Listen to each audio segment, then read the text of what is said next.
Joining us for reaction to the data and this fast-moving story, former Kansas City Fed President Tom Hoenig. He's a distinguished senior fellow with the Mercatus Center at George Mason University. I think he thought he was going to talk about this data first, but I actually want to ask you just about this case since we're on the topic. Tom, what is your reaction? What would you like to see this court do this morning? Well, good question. I would like to see them simply try and sort this out in the sense of does the president have the authority to fire and have her step down as she sues, as Steve and you have outlined.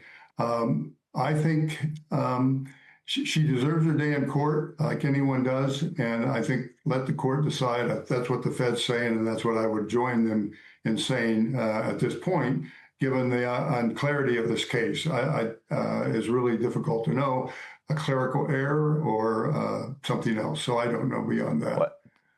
Tom, one follow-up just related to this, which is obviously there's the courts and then there's the court of public opinion. There have been members of the Fed that have ultimately stepped down, irrespective of what kind of authority the president has or doesn't have to fire somebody. But there have been people who have stepped down in part because of what might be described as moral problems or other problems, trading, other things that have happened.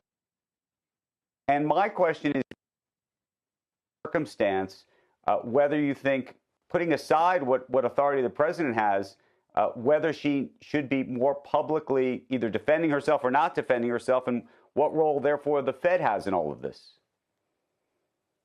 Well, I mean, I think she has publicly defended herself. Whether it's sufficient to someone's standard, I can't guess at, but she has publicly defended herself. And I think, others, you're right, others have stepped down. The pressure has grown on them to step down, and they did so. And so you mentioned public opinion. I don't know where the public stands on this, frankly. And it's really, it really has to just play out. She may decide, if this continues, she may, like the others, decide to step down, or depending on how the hearing goes this morning and what the court decides, that may actually determine it for her. And I think we just have to wait and see. I wish I had a better answer for you, but it's up in the air, and that's what everyone is saying, and I would agree with that. Tom, I want to bring it back to the data, and I'm going to beseech you to help me here, because I got all kinds of different things happening. I got a New York Fed president saying the data is solid. We just had an analyst on who made a very smart observation that inflation's at 3%, a percentage point above target, and the Fed is cutting. And I got a Fed governor who is saying that the labor market is so weak it's about to turn negative based on his extrapolation of revisions that are yet to come and yet to be published and won't even concern the current thing. How do you come down, Tom, in all of this? Are you a guy who says, look, I have to cut on the come, so to speak, if you're playing craps, and say, look, the labor market's going to be weak, I have to guard against it? Or do you look plainly at your inflation target, you're missing it, and you hold steady at a restrictive rate? Well, Steve, I'm very much in the camp of these numbers this morning. The PCE inflation has actually tipped up a little bit more. I think that's an important fact. Unemployment still is 4.2%. The initial claims were actually down yesterday. So the environment is such that I think the Fed, and let me say one more thing, and if you look at real interest rates, with inflation at 3%, real interest rates are 1.5% approximately.